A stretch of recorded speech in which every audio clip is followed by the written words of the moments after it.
Bueno, ¿qué tal? Buenas tardes a todos. Un placer estar en el nuevo encuentro de la Fundación Atlas. Hoy vamos a conversar con Pablo Carballal desde Neuquén. Él es politólogo, es docente universitario, es profesor de Derecho Político en UCASAL desde Neuquén.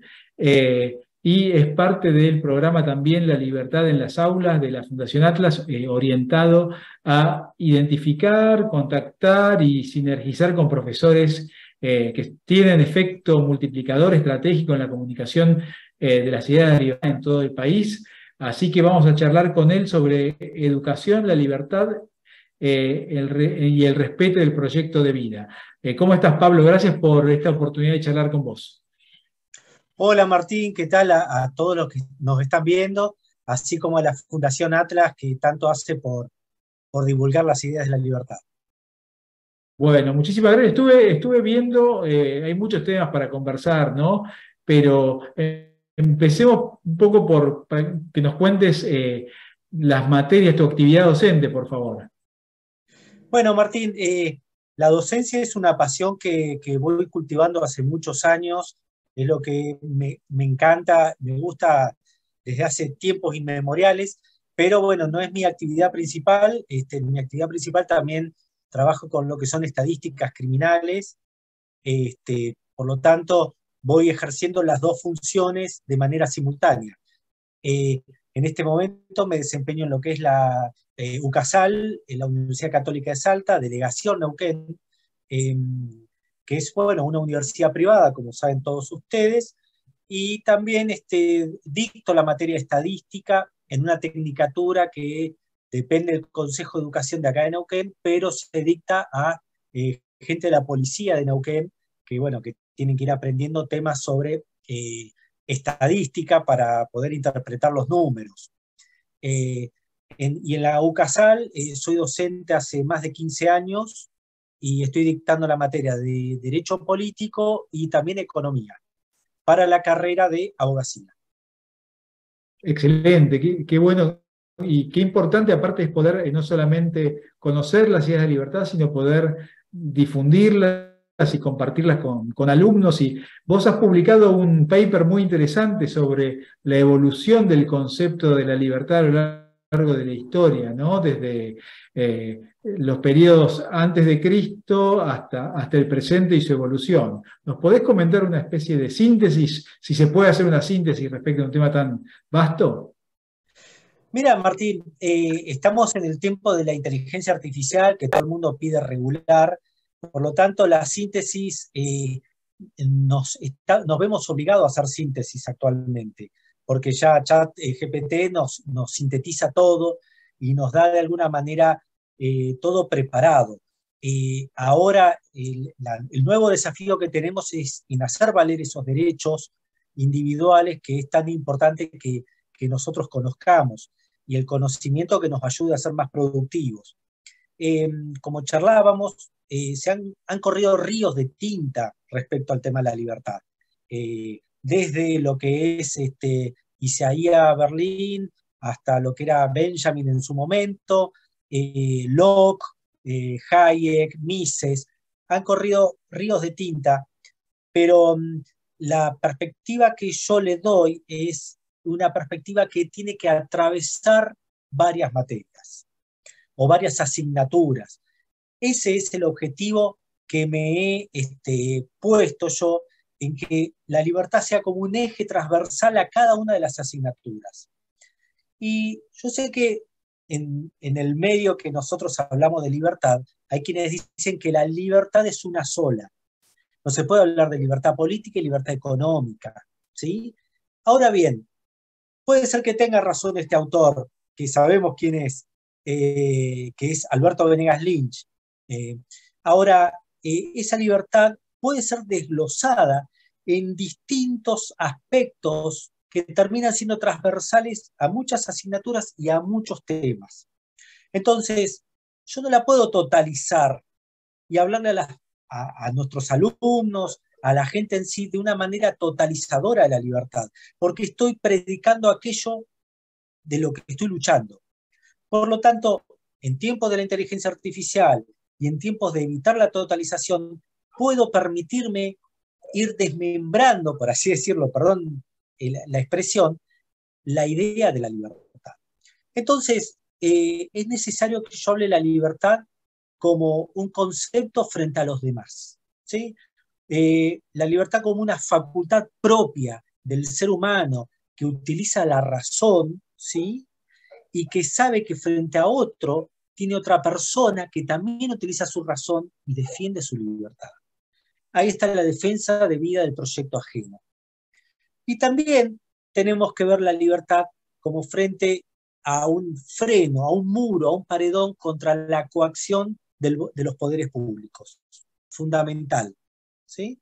Entonces, ahí yo resalto la autonomía del individuo, y esto es casi filosófico, frente a las decisiones de otras personas y frente al Estado, al poder, ¿sí?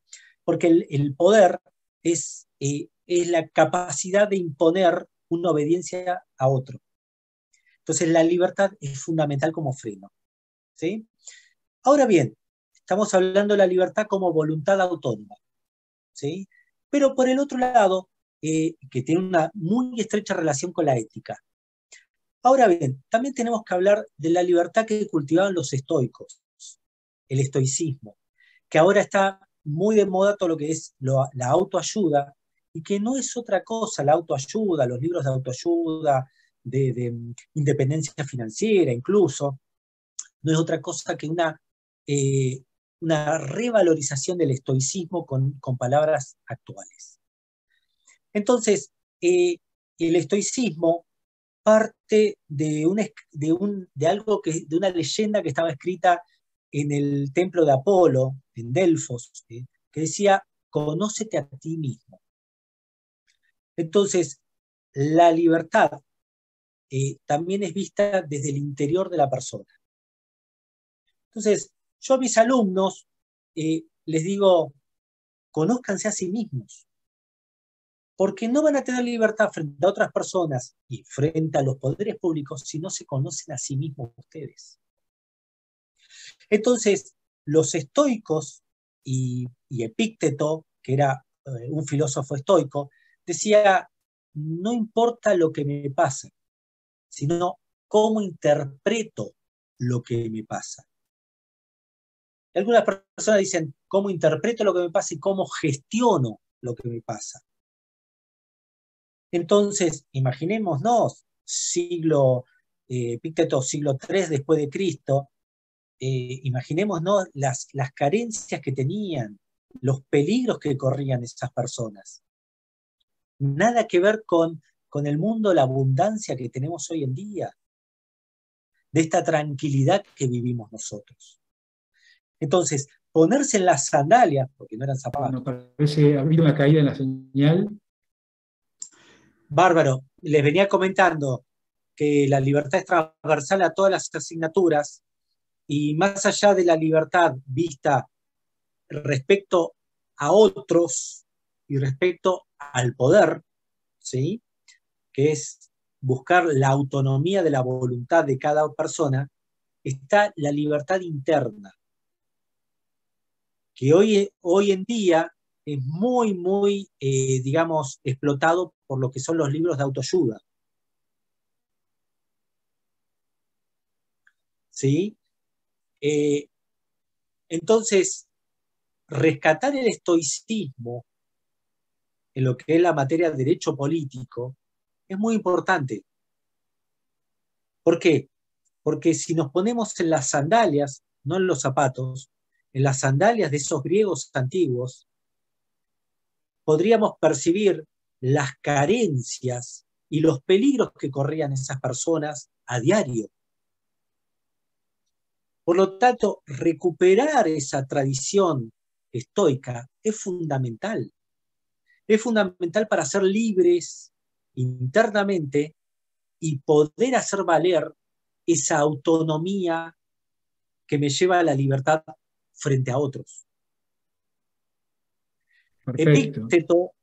Epícteto, un filósofo del siglo III después de Cristo, que fue esclavo, que el amo que tenía le rompió la pierna, él decía, no, no importa lo que me pasa, sino cómo interpreto lo que me pasa.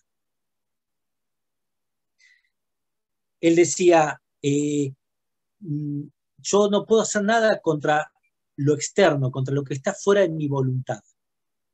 No puedo hacer nada contra el clima, no puedo hacer nada contra la opinión de los demás, ni contra las decisiones que toman gente ajena, pero que tiene influencia sobre mí. Si mañana el gobierno decide devaluar, yo no puedo hacer nada. Es más, hasta incluso mi voto, que es un solo voto, no puede influir sobre los demás. Ahora, ustedes dirán, ¿qué tiene que ver una libertad con la otra? Tiene mucho que ver. Y esto es transversal a todas las ideas de libertad. Y esto yo también lo transmito desde el punto de vista de una leyenda que estaba en el templo de Apolo, en la ciudad griega de Delfos, que dice, conócete a ti mismo. Y que eso implica alcanzar la libertad espiritual y buscar la excelencia desde el punto de vista de la imperturbabilidad de uno mismo. Porque hay cosas que están fuera de mi control y no puedo hacer nada.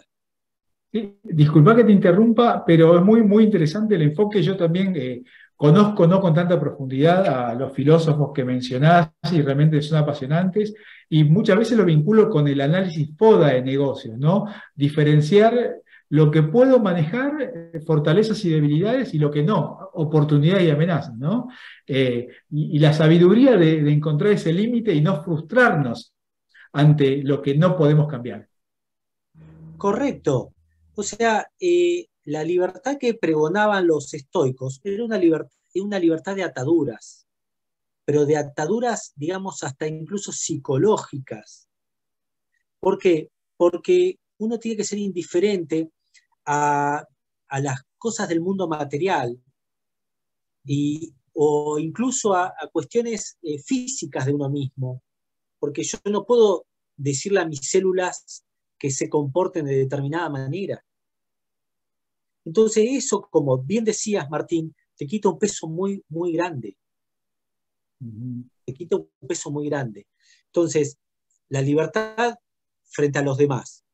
La libertad estoica de decir, me mantengo imperturbable ante los eventos que no puedo manejar. ¿Sí? Eso lo sumo también con la idea de libertad política de Hannah Arendt.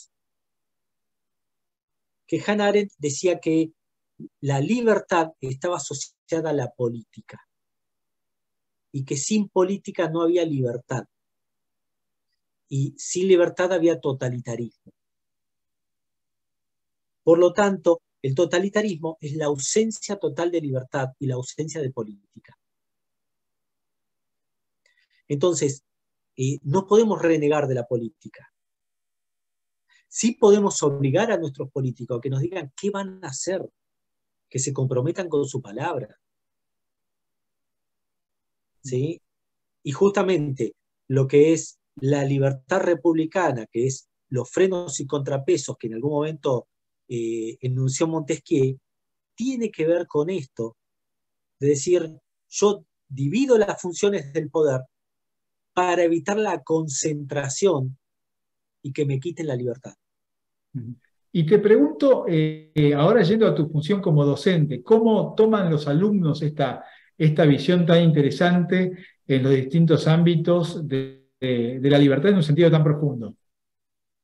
Les cuesta mucho porque ellos dan como hecho la libertad, la libertad de los modernos, podríamos decir. Esto es la libertad de la intimidad, la libertad individual. Ellos lo dan como un hecho, como algo que ya existe.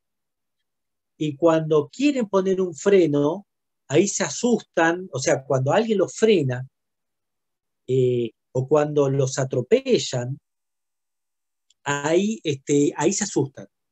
Y ahí empiezan a pensar. ¿sí? Entonces, el alumno es como que tiene un choque inicial, un choque cultural, porque nosotros no hemos criado en la libertad de los modernos. Y la libertad de los modernos es la libertad de la esfera privada. Bien se habla de en la época de los griegos de la libertad de los antiguos, que la libertad de los antiguos era de los hombres libres, los que no eran esclavos, los que no eran artesanos, los que no trabajaban la tierra. Claro. Solamente, y acá hay dos términos que son fabulosos, Martín, que uno es isegoría, esto es griego, digamos, isegoría, que es libertad de palabra, e isonomía. O sea, para los griegos no existía la democracia, existía la isonomía, que es la igualdad de derechos. Fíjate qué interesante, la igualdad de derechos. Y la inseguridad era la libertad de palabra. Y solamente tenían libertad de palabra los que eran iguales, los hombres libres. Por eso el sentido de la libertad en Grecia antigua era restringido. Sí, Y y los te consulto, alumnos, sí, que los alumnos vienen ya con la carga de que tienen toda la libertad que se merece. Pero decime. sí, sí, ya lo toman por dado, ¿no? En muchos casos no se valora eh, las instancias previas. Y te pregunto para ir concluyendo, ¿cómo ves vos la libertad en la Argentina hoy en día y los desafíos y en qué ámbito se puede trabajar para consolidarla, ganar terreno o evitar seguir retrocediendo, subir a retrocesos? Bueno, mira, otro de los aspectos que yo trato también de forma transversal es la libertad económica, en el sentido que la libertad económica está cruzada por el intento de la planificación, por lo que decía Hayek del constructivismo, de la ingeniería social, de querer darle un valor a todo, ¿sí? Y la gente poco conoce que el valor es subjetivo. Entonces, si compiláramos todas estas democracias que veníamos charlando, Martín, veríamos que el valor es subjetivo por parte de cada persona y cuando nos encontramos en el mercado se objetiviza esos valores, ¿sí? Entonces, sería fundamental para esta Argentina que empecemos a reconocer que nuestro trabajo es una propiedad y que esa propiedad vale y que nos puede llevar a un mayor nivel de riqueza y que no necesitamos que nos digan qué hacer y qué no hacer. Lamentablemente en nuestro país los cambios siempre devienen por crisis muy, muy groseras, ¿no? En 1989, 1990 con la hiperinflación, y bueno, el 2001 es como un retroceso, ¿sí? Pero cuando empecemos a comprender que con nuestro esfuerzo propio, nuestra libertad propia, obtengamos bienestar material, pero un bienestar material no que signifique que soy hipermillonario, supermillonario, porque la gente no termina de ser feliz tampoco con todo lo material, sino con lograr con el esfuerzo y que el esfuerzo no se lo lleve el Estado, ahí vamos a encontrar la verdadera libertad. Pablo, muchísimas gracias por la posibilidad de charlar con vos No, y por creo que favor. es muy importante tus palabras y también desde Atlas tratamos de trabajar mucho sobre, no solo sobre la libertad económica, ¿no? Muchas veces nos tildan a los liberales de economicistas y creo que es fundamental trabajar sobre la libertad en un sentido integral y remontarnos a veces hacia la historia del pensamiento, ¿no? En esta materia, ¿no? Que a veces no somos tan expertos realmente tus comentarios, tu visión, tu paper al respecto es realmente una excepción valiosa, ¿no? En un mundo liberal mucho más economicista, ¿no? Por eso me parece muy interesante y para seguir trabajando y ahondando en la evolución del concepto de la libertad. Totalmente, y evitemos a los que, para ir cerrando, que la idea positivista de la libertad. Esto es decir, la ley me permite, la ley no me permite. Y a los adolescentes es muy importante eso. No tomes alcohol porque está prohibido. No, digámosle, vos, si tomás alcohol, tenés que ser responsable de vos mismo. Entonces, la autodisciplina es parte del ejercicio de la libertad. Clarísimo, no agrego ninguna palabra adicional. Muchísimas gracias. Hemos hablado con Pablo Carballal desde Neuquén, él es politólogo y docente universitario, realmente un lujo, y te agradecemos nuevamente y volveremos a hablar porque estos son los temas, creo, sobre los que tenemos que construir los valores y la visión de esta libertad integral, no solo basada en la economía. La economía realmente digamos, no tiene que ver tanto con los cimientos de la libertad, ¿no? La economía es la parte de arriba del edificio, ¿no? Sobre el cual se construye una sociedad abierta basada en la libertad. Muchas gracias, Martín, a todos.